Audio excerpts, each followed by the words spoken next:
한 주간 평안하게 지내셨는지요?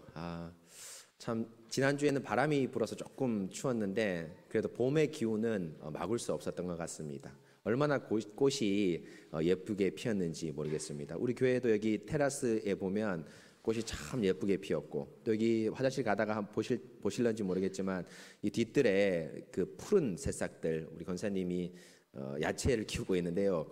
그 푸른 새싹을 보면서 얼마나 그 봄의 기운, 그 연초록이라고 할까요? 그 아름다운 그 기운들을 저희가 만끽하는지 모릅니다. 코로나로 인해서 생활이 많이 위축되긴 했지만 이 즐거운 봄날을 여러분 지나가시면서 또 나무와 꽃들을 보면서 마음껏 즐기시고 우리 하나님을 찬송하고 찬양하시길 바랍니다. 여러분, 오늘 우리에게 주신 말씀 3장인데요. 이 3장은 이제 2장에 이은 그 2장의 본격적인 바울 선생님의 권면에 이은 말씀입니다. 여러분, 2장의 권면의 핵심이 뭡니까? 성도의 교제 아닙니까?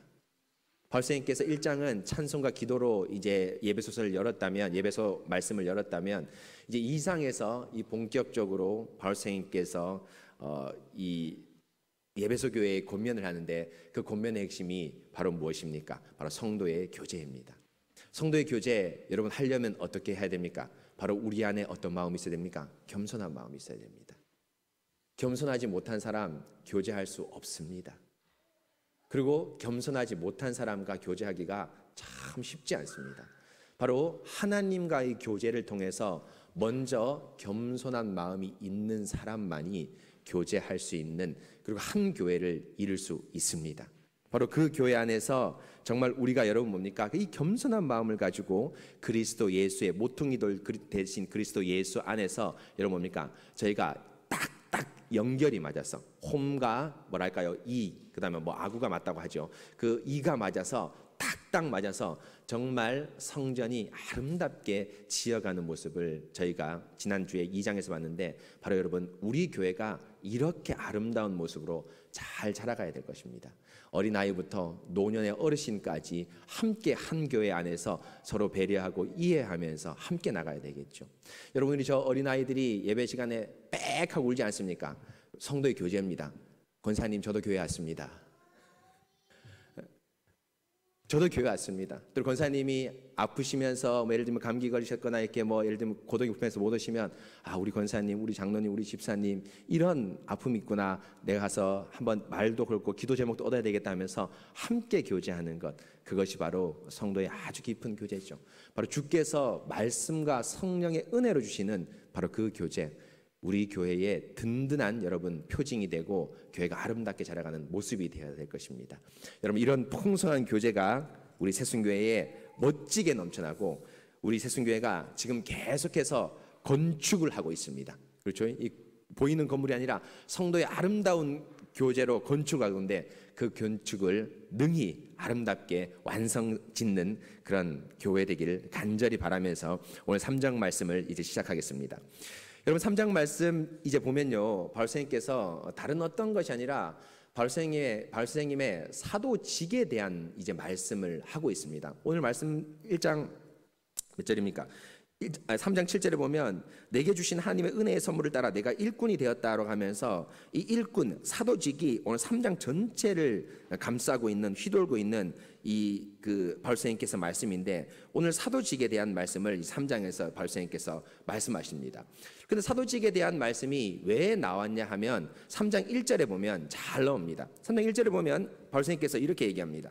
이러므로 그리스도 예수의 일로 이방인을 위하여 갇힌 자 된 나 바울이 말하거니와 라고 이렇게 말하는데요, 원래 이러므로 하고 2장을 하고 나서 바울 선생님께서 어떻게 하시려고 했냐면 이 3장 14절에 나온 기도로 넘어가려고 했습니다. 그래서 3장 14절에 보면 이러므로 똑같지 않습니까? 이게 헬라어 단어까지도 완전히 똑같습니다. 그래서 학자들이, 많은 목사님들이 3장 2장에서 성도의 교제를 얘기하고 너무 감정에 복받치고 하나님의 은혜에 감동돼서 기도로 바로 넘어가려고 했는데, 그 기도를 하려고 하다가 3장 1절에 예수 그리스도를 일로 인하여 이방인을 위하여 갇힌 자 된 나 바울은, 이렇게 하면서 기도로 넘어가려 하는데, 갇힌 자 된 된 이 말씀 때문에 기도로 넘어가지 않고 자신의 사도직을 말씀한다고 말씀합니다. 왜입니까? 여러분 갇힌 자 된이라고 얘기하니까 우리말로는 뭐랄까 좀 이 죄가 없는데 뭐 갇혀 있다 뭐 이런 느낌이 있지 않습니까? 그런데 사실은 이 언어로 보면 죄수라고 표현되어 있습니다. 그래서 이러므로 나 바울 너희를 위한 죄수 이렇게 되어 있습니다. 1절이. 그러니까 죄수라는 말로 이제 기도를 하려고 했는데 죄수라는 말을 탁 입에서 나오니까 뭡니까? 바울 선생님께서 교회에 대한 걱정이 떡하니 앞서는 겁니다. 왜입니까? 죄수라고 하니까 사도가 잡혔으니까 지금 어떻게 됩니까? 교회의 머리가 잡혔죠. 그럼 어떻게 됩니까? 예배소 교회를 비롯한 많은 성도들과 교회들이 어떻게 될까요? 위축될 가능성이 있습니다. 바울이 지금 다른 어떤 것이 아니라 뭐 하다고 잡혔습니까? 뭐 나쁜 짓을 하다 잡힌 게 아니라 복음을 전하다 잡혔지 않습니까? 그러니까 교회가 뭡니까? 어떻게 생각합니까? 복음을 전하면 어떻게 됩니까? 저렇게 우리도 될 수 있겠구나 하면서 위축된 마음이 생겼습니다. 심지어는 여러분 어떤 경우도 있냐면 사도 바울이 이 잡히고 나서 어떻게 됐습니까? 많은 경우에 사람들이 교회를 떠났습니다. 여러분 잘 아시는 대로 디모데 후서를 보면 바울이 이렇게 얘기하거든요. 겨울 전에 어서 내게로 오라. 이렇게 디모데에게 얘기합니다. 이유가 뭡니까? 이제 추우니까 올 때 겉옷도 가져오고 뭐 이것도 가져오라 이런 것도 있습니다. 그런데 겨울 전에 어서 오라라고 해놓고 그 다음 무슨 얘기를 하냐면 데마가 이 세상을 사랑하여 나를 버리고 그레스가 갈라디아로 갔고 이런 표현이 나옵니다. 무슨 표현입니까? 바로 바울이 잡히니까 데마가 복음 사역자였거든요. 누가와 같은 그런 신실한 복음 사역자가 어떻게 했습니까? 하나님 말씀을 버리고 교회를 떠나는 경우가 당시에 비일비재했습니다. 그러니까 바울이 지금 어떻게 했냐면 내가 죄수되었다, 복음을 위해 죄수되었다라고 얘기했을 때 이 말이 나오는 순간 교회가 위축될 수도 있겠구나. 혹은 교회의 많은 성도들이 나를 버리고 복음을 버리고 교회를 떠날 수 있겠구나라고 생각하면서 바울 마음에 큰 걱정이 일었습니다. 그래서 이 걱정 때문에 바울은 기도를 잠시 미루고 자신이 감옥에 갇힌 곳, 곧 사도로서 감옥에 갇혔는데 사도가 무엇인가를 말씀합니다. 여러분 결론부터 얘기하자면 한마디로 사도가 갇혔지만 복음은 여러분 멈추지 않습니다. 내가 비록 갇혀 있지만 내가 너희를 위해 제수돼서 로마 감옥에 지금 갇혀 있지만 하나님께서 주신 복음은 멈추지 않는다고 하면서 격려하는 내용이 에베소서 3장의 내용입니다. 바로 그 격려가 3장인데요. 그 격려의 깊은 것을 알기 위해서 바로 바울은 사도직이 무엇인가를 처음부터 차근차근 설명하고 있습니다. 여러분 먼저 그러면 우리 사도직에 대해서 한번 같이 보겠습니다. 여러분 2절에 보시면요. 바울 선생님께서 자신이 죄수라고 말하고 난 다음에 자신의 사도직을 이제 본격적으로 설명합니다. 2절에 보시면 너희를 위하여 내게 주신 하나님의 그 은혜의 경륜을 너희가 들었을 터이라 라고 하면서 바울 선생님에게 주신 은혜의 경륜을 너희가 들었다는 겁니다. 뭐 베드로라든지 다른 이웃교를 통해서 내가 확실하게 은혜의 경륜을 받았다는 걸 들었다고 얘기합니다. 그런데 여러분 여기서 은혜의 경륜이라고 얘기할 때 이 경륜이 여러분 뭡니까? 우리말로 경륜이라고 얘기할 수도 있지만 이 원어로 보면 뭐랄까요? 이 일을 맡아서 관리하는 자, 그래서 집사라고 부를 수도 있습니다. 그래서 영어 성경에는 거의 대부분 이것을 뭐라 부르냐면 관리한다, 섬긴다, 섬기는 자 이렇게 번역하고 있습니다. 곧 한마디로 말해서 이 경륜은 뭐 하나님의 구속 경륜, 구속 역사 이런 걸 얘기하는 것이 아니라 하나님께서 나에게 뭘 맡겼다? 사도의 직분을 맡겼다 이 의미입니다. 그런데 그 사도의 직분을 맡겼다고 하는데 그 앞에 뭐라고 말합니까? 하나님의 은혜의 직분, 은혜의 사도직이라고 얘기합니다. 사도직이 어떻게 됐다는 겁니까? 내가 공부해서, 내가 열심히 있어서, 내가 능력이 있어서 사도의 직을 받은 것이 아니라 하나님께서 나에게 어떻게 하셨다? 은혜로 사도의 직분을 주셨다라고 말씀하고 있습니다. 여러분 이 말씀 딱 맞죠? 특별히 누구에게 딱 맞습니까? 바울에게 딱 맞죠? 물론 베드로라든지 야고보라든지 이런 분들도 다 사도로서 하나님의 은혜로 됐지만 여러분 바울같이 하나님의 은혜로 사도가 되는 경우 거의 없습니다. 여러분 바울은 사실은 어떤 자였습니까? 사도가 아니라 교회를 어떻게 하는 자였습니까? 핍박하고 교회를 잔멸하는 자였죠. 교회를 파괴시키는 자였습니다.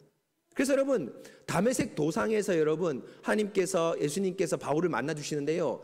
사실은 여러분 그 사도행전 26장과 28장, 26장과 22장에 보면 그 이방 총독 앞에서 바울이 회심한 장면을 얘기하는데 그 회심한 장면에 보면 사도행전 9장에서 그 바울이 다메섹 도상에서 예수님을 만났을 때 몰랐던 사실이 한 가지 더 알 수 있는데 뭘 할 수 있냐면 바울이 그러니까 기독교인을 죽이려고 해외에 원정 간 때가 한두 번이 아니었습니다. 그 이전에도 원정을 많이 갔습니다. 열심히 지나쳐서 자기 지역 안에 있는 예루살렘과 이스라엘 지역 안에 있는 기독교인들을 색출해낼 뿐 아니라 회당 근처에 기독교인들이 많이 모여 있었거든요. 회당 근처에 머물러 있는 거짓 유대인, 곧 기독교인들을 색출하는 작업까지도 이 바울이 했습니다. 다메섹 도상에 갈 때는 특별히 뭘 받아갔습니까? 살인 면허를 받아가죠. 물론 죽이진 않지만 살인으로 공회에 넘길 검사의 권한이라고 얘기할까요? 그런 권한을 가지고 바울이 해외 원정에 갔습니다. 여러분 실제로 바울을 여러분 뭘로 떠올리면 되는지 아십니까? 아랍 사람들 자살 폭탄 테러 생각하는 사람 떠올리면 됩니다. 꼭 그런 사람이었습니다. 여러분 아랍 사람들 알죠? 얼마나 무섭습니까? 성전이라고 홀리워 거룩한 전쟁이라고 하면서 그 어린아이, 그 초등학교밖에 되는 어린아이한테 허리에 폭탄을 두르고 자살 폭탄하고 사람을 죽이고 9.11 테러를 하고 꼭 그 같은 사람이 바울이었습니다. 그런데 하나님께서 그 바울을 은혜로 회개시켜 주실 뿐 아니라 바울에게 뭘 맡깁니까? 사도라는 복음 전파의 그 직분을 맡기면서 바울을 사도로 세워주십니다. 하나님의 은혜의 경륜, 은혜의 직분 딱 맞습니다. 그뿐 아니라 여러분 이 직분뿐 아니라 바울 선생님께서 또 뭘도 맡았습니까? 복음의 말씀도 맡았죠. 여러분 직이 있다는 것은 뭡니까? 사실 뭐죠? 그 할 일이 있다는 겁니다. 여러분 우리 교회하고 사촌교회라고 말하는 여러분 뭡니까? 그 네덜란드 개혁교회 같은 경우에는 여러분 뭡니까? 목사가 은퇴하고 장로가 은퇴하면 뭐로 돌아갈까요? 성도로 돌아갑니다. 왜입니까? 뭐죠? 뭐가 없기 때문이죠? 그러니까 일이 없기 때문이죠. 그래서 우리는 무임 목사가 있지만 대륙의 개혁교회에서는 뭐가 없습니까? 무임 목사가 없습니다. 그렇죠? 왜냐하면 임무가 없는데 양이 없는데 어떻게 목사냐? 라고 이겁니다. 여하튼 하나님께서 직을 맡기셨을 뿐 아니라 뭐도 맡기십니까? 복음까지도 맡기십니다. 바울이 전한 수많은 복음이죠. 그 복음을 오늘 말씀에서 얘기를 하는데요. 여러분 3장 3절에 보십시오. 그 복음을 맡긴 게 있는데 3장 3절에 곧 계시로 말미암아 내게 비밀을 알게 하신 것은 내가 먼저 간단히 기록함과 같으니 그것을 읽으면 내가 그리스도의 비밀을 깨달은 것을 너희가 알 수 있으리라 하면서 바울 선생님께서 특별히 이 사도인 바울에게 맡긴 그 복음이 뭐냐 하면 내가 이미 먼저 간단히 기록했다라고 했는데 그것이 1장과 2장의 내용입니다. 특별히 1장 10절에 보시면 그리스도가 만유의 주제가 되고 만유의 통치자가 되신다는 것과 또 2장에 보면 예수 그리스도께서 십자가에서 한 세 사람, 한 세 인류, 한 세 아담으로 만드신 것이 바울 선생님께서 맡기신 그 복음 말씀입니다. 그런데 여러분 참 중요한 게 있습니다. 사도라는 것은 이렇게 하나님께서 직을 맡기셨고 복음을 맡기셨는데 이 복음은 여러분 뭡니까? 하나님께서 주신 목사에게 맡기신 말씀과는 다릅니다. 그래서 여러분 오늘 말씀 보시면 바울 선생님한테 하나님께서 맡기신 그 말씀을 말씀이라고 하지 않습니다. 3장 3절에 보실까요? 뭐라고 얘기하냐면, 그 말씀을 뭐라 하냐면, 내가 먼저 간단히 기록한 것, 곧 말씀인데요, 그걸 뭐라 하냐면 3장 초반부에 곧 계시로 말미암아 내게 뭘 알게 하셨다? 비밀을 알게 하셨다. 또 4절에도 나오죠. 그것을 읽으면 내가 그리스도의 뭘 깨달은 것? 비밀을 깨달은 것. 그 사도에게 맡긴 그 복음을 하나님은, 바울은 뭐라고 표현합니까? 비밀로 표현합니다. 여러분, 비밀하면 떠오르는 단어가 뭡니까? 떠오르는 게 뭡니까? 바로 하나님과 나만 안다는 겁니다. 1급 기밀이죠. 최고 높은 사람이 아니까. 하나님만 나만 아는 겁니다. 그리고 또 그 아는 것도 여러분 3절에 보시면 어떻게 아냐면 아는 방법이 나오는데, 어떤 아는 방법입니까? 계시로 말미암아. 이 계시가 여러분 뭡니까? 공부한다고 아는 게 아닙니다. 이 드러낸다, 폭로한다 뭐 이런 뜻이거든요. 뭡니까? 하나님께서 알려주셔야지만 아는 겁니다. 곧 바울 선생님께서 하나님의 말씀을 받았는데, 그 말씀을 하나님께서 알려주시는 일방적인 방편으로, 은혜로 바울 선생님만 알고 있는 것을 비밀이라고 했는데, 이것이 사도가 받은 말씀입니다. 여러분, 무엇입니까? 사도는 여러분 한마디로 얘기해서 하나님의 은혜로 세워졌는데 말씀을 전하고 말씀을 가르치는 자입니다.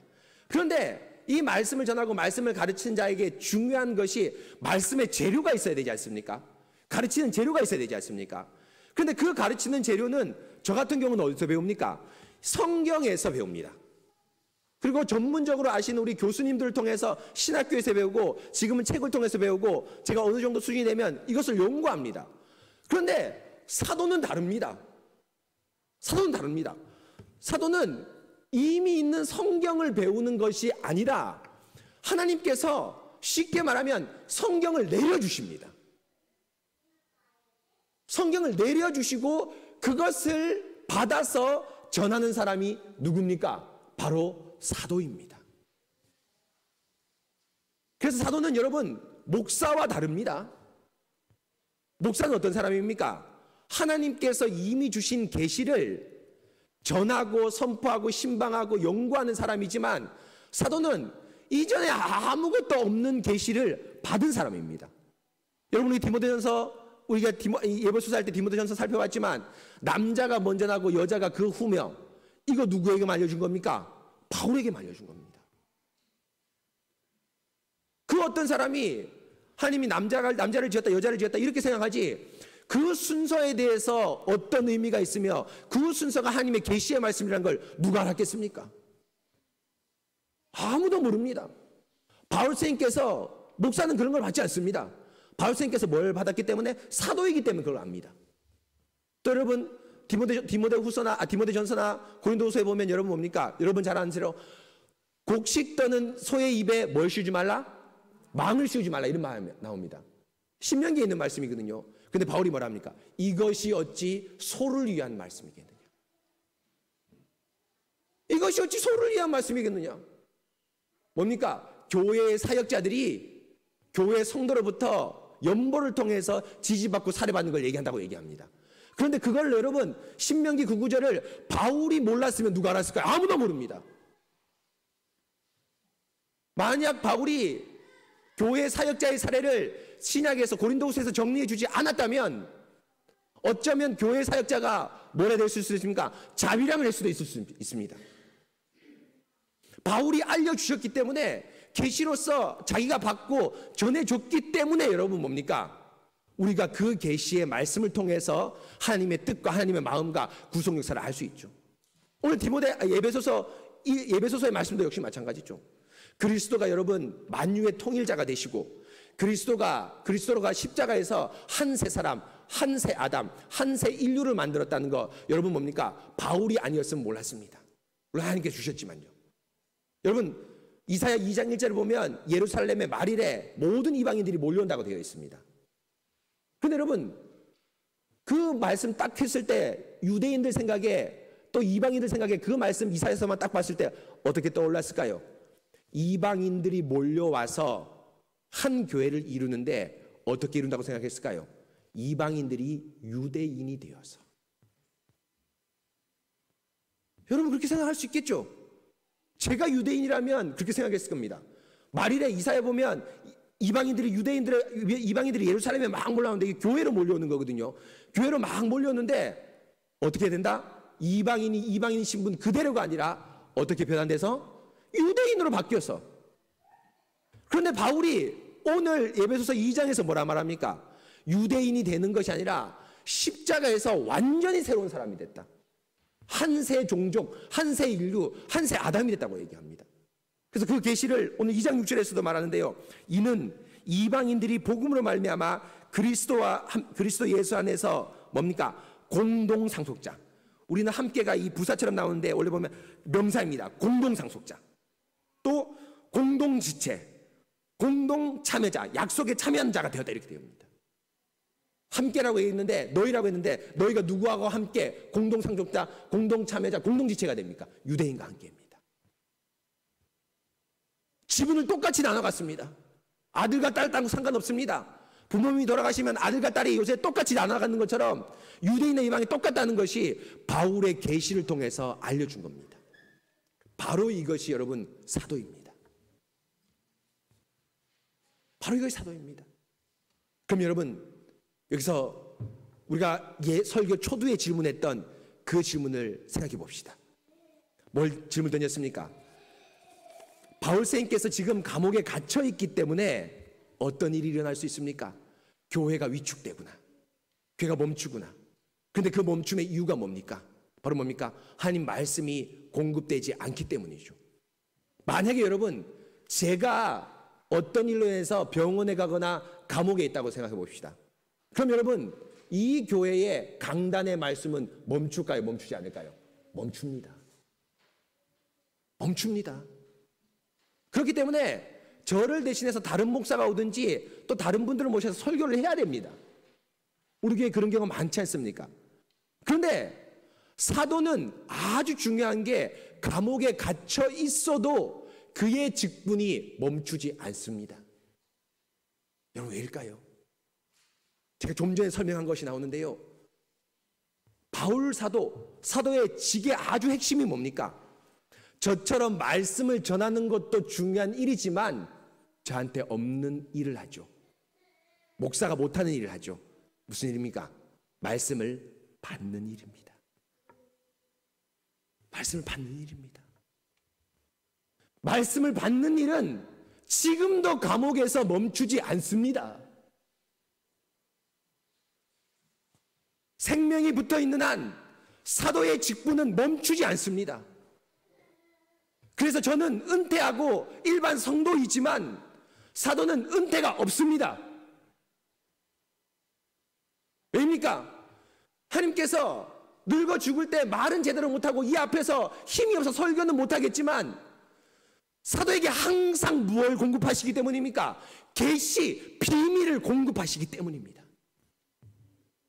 그렇기 때문에 지금 지금 로마 감옥에 갇혀 있지만 여전히 갇혀 있는 바울에게 어떤 계시의 말씀이 임했습니까? 바로 이 에베소 계시의 말씀이 임했지 않습니까? 그래서 여러분 바울 선생님께서 이렇게 얘기했습니다.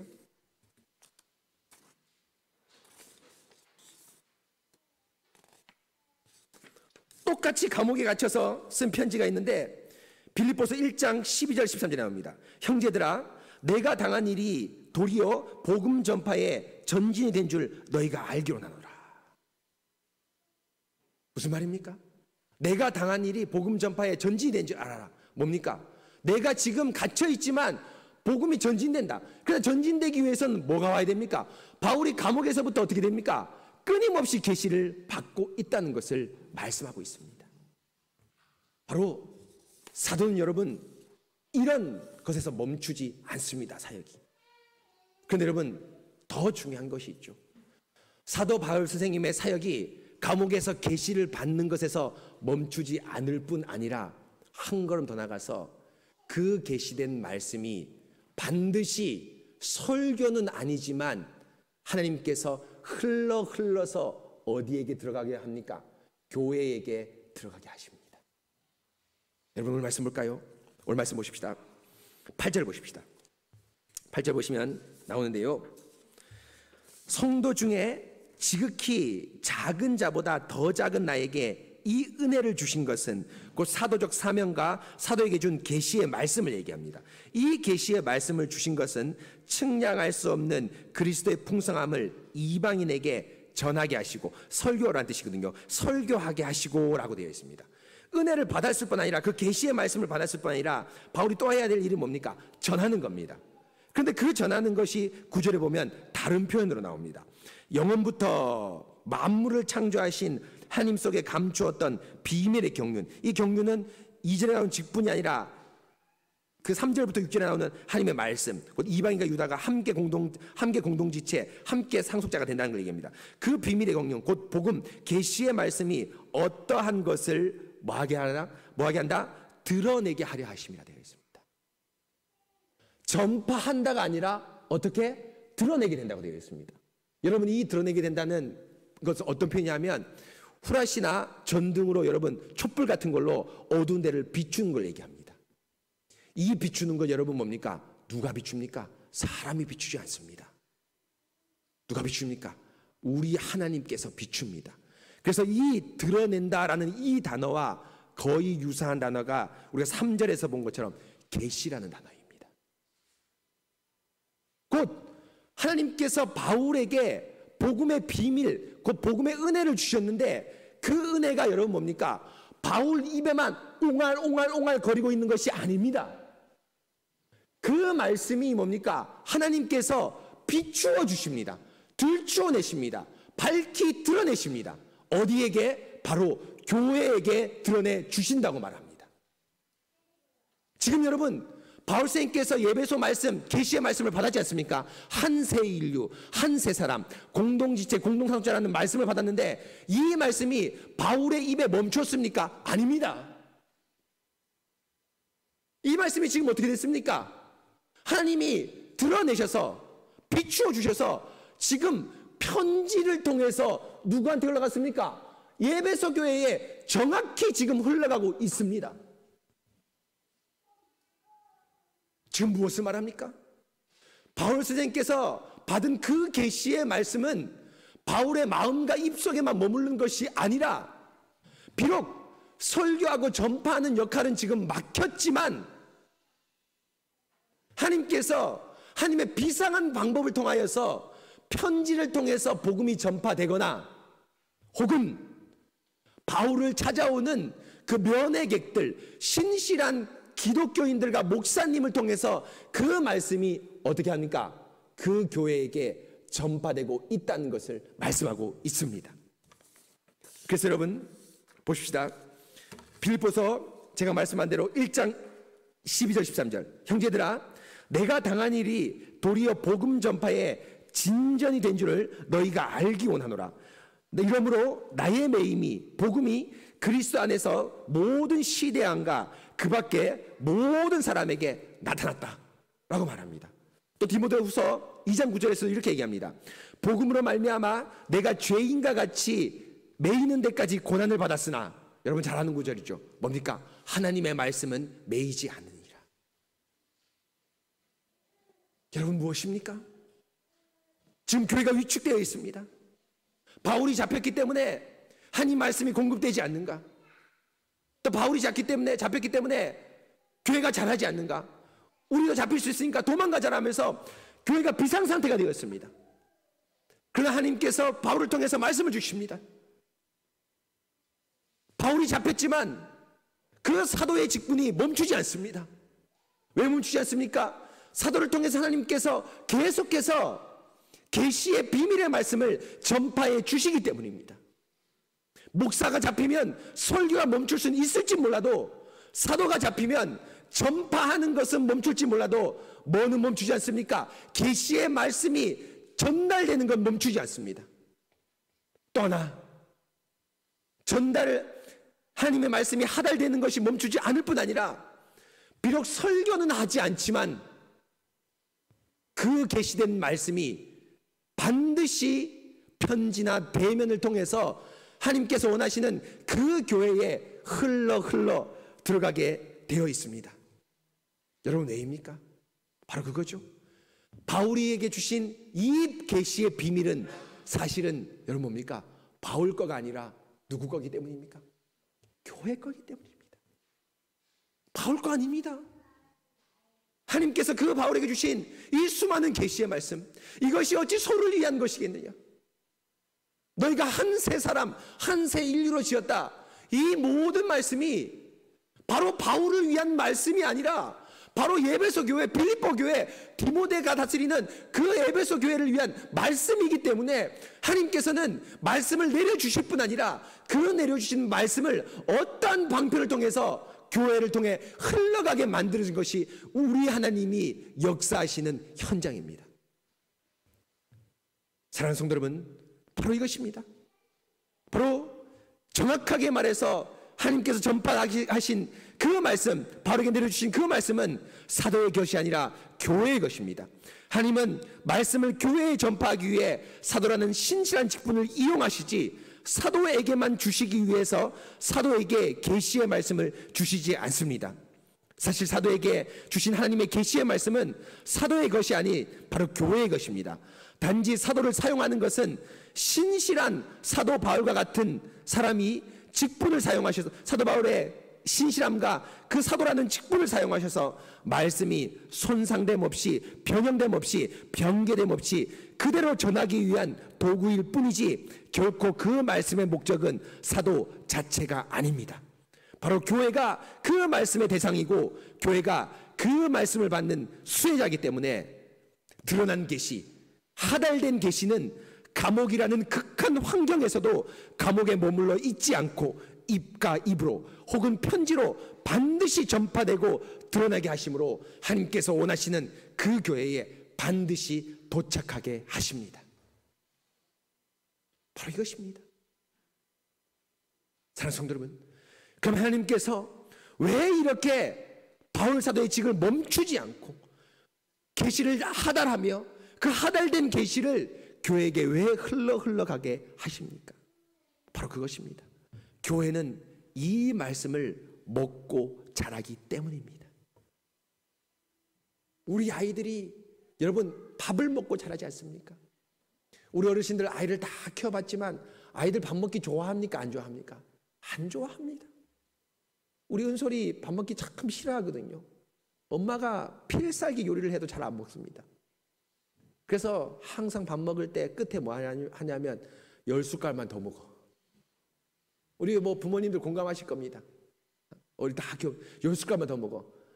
그러면 대충 10숟갈 먹고 다 먹었지 이러면서 합니다. 왜 어머니가 먹기 싫은 그 아이의 입에 밥을 소위 말하면 밀어 넣었습니까? 왜입니까? 아이가 자라야 되기 때문입니다. 교회도 똑같습니다. 교회도 여러분 살아있는 생명체입니다. 건물이 있기 때문에, 우리가 있기 때문에 교회가 자라는 것이 아닙니다. 여러분이 뭡니까? 말씀을 먹고 자라야 됩니다. 그렇기 때문에 이 초대교회 당시에 말씀을 공급해주는 주요 샘물 원천이 뭡니까? 바울입니다. 사도입니다. 그래서 사도가 감옥에 갇혔지만 그 말씀을 내려주시는 것을 멈추지 않고 그 내려주신 말씀을 반드시 바울이 나가서 마음껏 설교하지 못하겠지만 편지를 통해서 혹은 사람과 사람을 통해서 그 말씀을 전달하십니다. 교회가 자랍니다. 바로 그 교회가 자라는 장면이 10절에 나옵니다. 이제 교회로 말미암아라고 되어 있습니다. 10절에 보면 교회로 말미암아인데 9절에 드러내게 하신 대상이 바로 10절의 교회입니다. 그런데 그 교회가 어떻게 합니까? 12절에 보십시오. 우리가, 여러분 이 우리가, 바울이 이제 너희에서 우리로 바뀝니다. 호칭이. 그 이전까지 너희인데 이제 우리로 바뀝니다. 왜 우리로 바뀝니까? 유대인인 자기를 포함해서 이방인 너희와 우리가, 유대인과 우리가, 유대인과 이방인이 함께인 우리가 그 안에서 믿음으로 말미암아 담대함과 확신을 가지고 하나님께 나감을 얻느니라. 어떻게 나감을 얻습니까? 손잡고 쎄쎄쎄하다 나갑니까? 아닙니까? 아닙니다.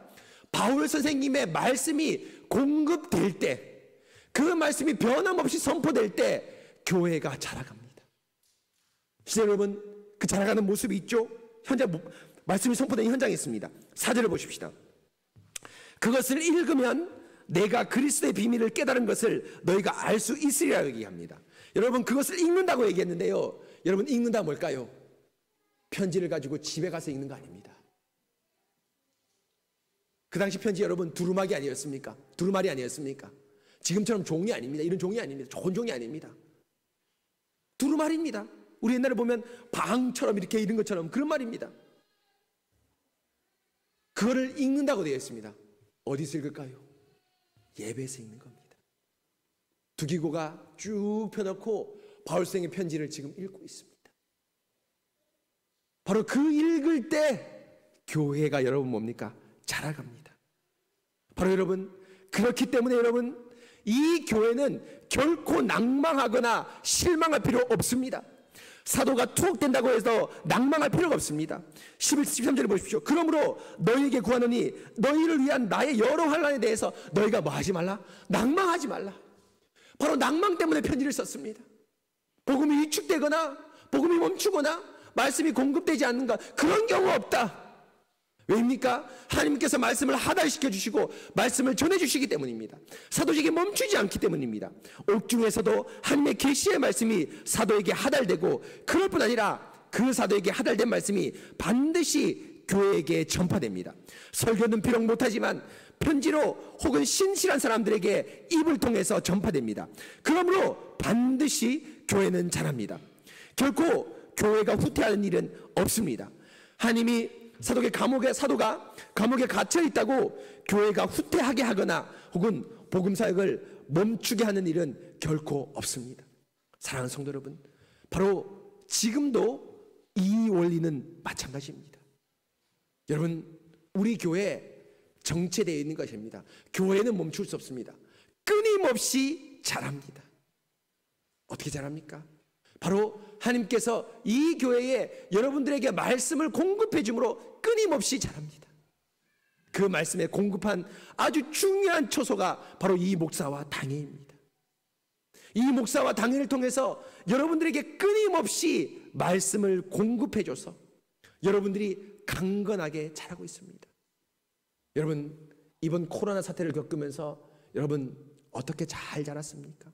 저는 다른 어떤 교회보다 우리 새순교회가 아주 쑥쑥 자랐다고 말합니다. 생각합니다. 제가 이 오후 예배, 오늘 오전 예배 마치고 우리 오후 예배나 기타 예배에 대해서 같이 논의하기 위해서 여전대와 우리 청년의 임원들하고 같이 만나서 이 논의를 할 생각인데요, 우리 여러 교회 목사님에게 전화를 걸었습니다. 제가 지난주에는 부산의 한 교회 목사님에게 전화를 걸었죠. 교회 성도가 한 700명 정도 되는 교회입니다. 장 목사님 잘 지내셨습니까? 예, 잘 지냈습니다. 코로나 때문에 힘들으셨죠? 예, 뭐 다 힘드셨는데 뭐 저만 힘들었겠습니까? 대화로 가다가 예배는 어떻게 하는지요? 이렇게 얘기했죠. 저는 코로나 때도 오전과 수요 기도했다고 얘기를 했습니다. 그러니까 목사님께서 목사님 참 대단하십니다. 제가 2달 동안 영상 예배로만 했습니다. 얘기하더라고요. 교회가 크니까, 규모가 있으니까 그럴 수 있습니다. 그래서 이제 오늘부터 150명씩 3부로 나눠서 1부, 2부, 3부로 나눠서 이제 예배를 드립니다. 그러니까 간격이 띄엄띄엄 해서 3부를 드리는데, 문제는 뭐냐면 예배를 드리는 게 문제가 아니라 그 성도 목사님이 진심 어린 말로 저한테 얘기했습니다. 700명이 회복될 수 있을까 고민입니다. 여러분, 그렇죠? 여러분, 오후 예배 안 들어가니까 편하지 않습니까? 솔직히 그렇지 않습니까, 여러분? 저도 하루가 빨리 마감되고 집에 퇴근하는 느낌이 다 듭니다. 은솔이하고 놀아주고, 주일날 여러분도 그렇지만 저도 주일날 밖에 꽃 구경하러 간 적이 없습니다. 근데 한남대 살살 산보 가서 꽃도 보고, 저희 아파트 근처 하단에 있는 꽃도 보면서 아이들하고 여러분들이 나눠주신 떡도 맛있게 먹고 좋죠. 그런데 이 편안함이 사단이 뭘로 둔갑시킵니까? 신앙의 나태함으로 둔갑시킵니다. 신앙의 아니함으로 둔갑시킵니다. 한 번도 오후 예배 들어보지 않으신 분들, 오후 예배를 그러니까 오후 예배를 계속 들으신 분들이 여러분 대부분일 겁니다. 여기 나온 거의 대부분 성도들은. 그런데 안 들어보는 게 처음입니다. 그런데 이 상황에서 이것이 우리에게 안락함과 편의함으로 다가오게끔 사탄이 이간질합니다. 그럼 어떻게 회복시킬까요? 쉽지 않습니다. 제가 볼 때 한국의 많은 교회가 다시 원상으로 회복하려면 올해 안에 가능할까요? 코로나가 지금 약 절정기가 2달 정도 흘렀는데요. 2달 만에 뭐 회복할까요? 그렇지 않습니다. 오후 예배뿐 아니라 우리의 나태한 신앙들, 거기에 우리가 다시 회복시키는 것은 너무너무 어려운 일입니다. 그런데 우리 새순교 성도 여러분, 어떠한 일이 있더라도 이 예배에 나오시고, 비록 나오지 못했지만 간절한 마음으로 함께 예배에 동참하시고, 예배 못 나오신 분들 제가 연락드리고 전화했죠. 우리 청년들은 제가 일주일에 30분 내지 1시간씩 통화를 합니다. 예배를 안 나오신 분들은. 그래서 말씀 가르쳐주고, 격려해주고, 기도 제목 나누고, 교회 형편 얘기하면서, 비록 여러 가지 이유 때문에 교회를 나오지 못했지만 여전히 우리 교회 성도 안으로 붙어 있었습니다. 제가 연락하기 전까지는 참 마음이 좀, 제가 허전한 마음이 있는 겁니다. 신앙을 잘 견지하고 있을까? 믿음을 잘 지키고 있을까? 했는데 전화로 신방을 하니까 여러분 뭡니까? 그 영혼이 힘이 있고 여전히 교회 안에 건실히 붙어 있다는 걸 확신을 했습니다. 바로 여러분, 이것이 교회를 자라가게 하는 힘입니다. 여러분들에게 하나님 말씀이 있고 예배가 있고 성도의 비록 제한적 교회지만 함께 얼굴을 보면서 교제하는 것, 여기에서 우리의 신앙의 힘이 나옵니다. 우리 하나님께서 세상이 두 쪽 나는 한이 있더라도, 세상이 없어지는 한이 있더라도 예수 그리스도가 오시기 전까지 우리 교회에 어떤 경우가 있더라도 하나님 말씀을 공급하지 못한 일이 없게 만들 겁니다. 사도가 감옥에 갇혀 있지만 사도에게 말씀을 내려주시고, 그 말씀을 어떤 방편이든지 그 예배소 교회, 빌립보 교회, 디모데에게 흘러가게 하신 것처럼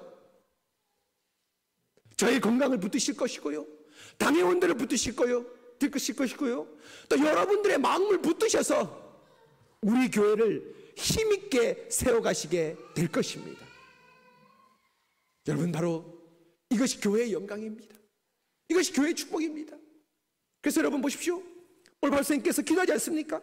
이름으로 내가 하늘과 땅에 있는 각 족속에게 이름을 주신 아버지 앞에 무릎을 꿇고 비노니 그의 영광의 풍성함을 따라 성령으로 말미암아 너희 속사람을 능력으로 강건하게 해달라. 속사람을 능력으로 강건하게 해달라 기도했습니다. 어떻게 능력으로 강건하게 되겠습니까? 여러분 뭡니까? 능력으로 속사람을 강건하게 하는데 능력입니다. 이 능력이 뭡니까? 그 앞에 보면 성령입니다. 성령이 바울생의 말씀을 능력으로 빌립보 교회, 예배소 교회에 공급해 줍니다. 우리에게 공급해 줍니다. 그러니까 여러분이 뭡니까? 강건하게 됩니다. 강철 같은 여러분이 됩니다. 그뿐 아니라 그 성령께서 강건한 능력으로 믿음으로 말미암아, 성령께 주시는 거죠. 믿음으로 말미암아 그리스도께서 너희 마음에 계시고, 여러분 그리스도가 우리의 마음에 있는 거 추상적인 거 아닙니다. 뭐 마음에 여러분 뭡니까? 조그만 인형이 들어가서 꿈틀꿈틀하는 거 아니죠. 말씀이 성령 가운데 들어가는 겁니다. 그러면 여러분들이 강건해집니다. 너희가 사랑 가운데 뿌리가 박히고 터가 굳어져서 능히 모든 성도와 함께 지식에 넘치는 그리스도의 사랑을 알고 그 너비와 길이와 높이와 깊이가 어떠함을 깨달아 하나님의 모든 충만하신 것으로 너희에게 충만하게 하시기를 구하노라. 이것이 기도의 하이라이트인데요, 하나님의 충만하신 모든 것 누굽니까? 예수 그리스도입니다. 예수 그리스도까지 너희가 자라기를 원한다라고 기도하고 있습니다. 바로 어떤 겁니까? 멈추지 않는 사도의 직분을 통해서 이 교회는 예수 그리스도까지 자랄 겁니다. 우리 새순교 역시도 예수 그리스도까지 자랄 겁니다. 그럴 때 여러분 얼마나 놀라운 일이 일어나는지 아십니까? 여러분 20절 보십시다. 우리 가운데 역사하시는 능력대로 우리가 구하거나 생각하는 모든 것에 더 넘치도록 능히 하실 이에게 교회 안에서와 그리스도 안에서 영광이 대대로 영원무궁하기를 원하노라. 아멘 하고 하는데요, 여러분 바울선생님께서 20절 21절은 하나님께 찬송 올려드리는 성령입니다. 찬송입니다. 그런데 21절에 아주 특이한 게 나옵니다. 뭐가 특이합니까? 그리스도 안에서 하나님께 영광을 받기 원하노라. 이렇게 하는 것은 성경에 서신서에 자주 나오지만 에베소서에 단 한 번 나옵니다. 뭐가 나옵니까? 그리스도 안에서뿐 아니라 어디 안에서? 교회 안에서입니다. 여러분, 이런 일이 있습니까? 하나님께서 그리스도를 통해 영광 받으십니다. 자신의 말씀을 죽기까지 순종한, 십자가에서 죽기까지 순종하여서 십자가에서 한 새 사람을 만드신 예수 그리스도를 통해서 영광 받으신 건 너무너무 당연하죠.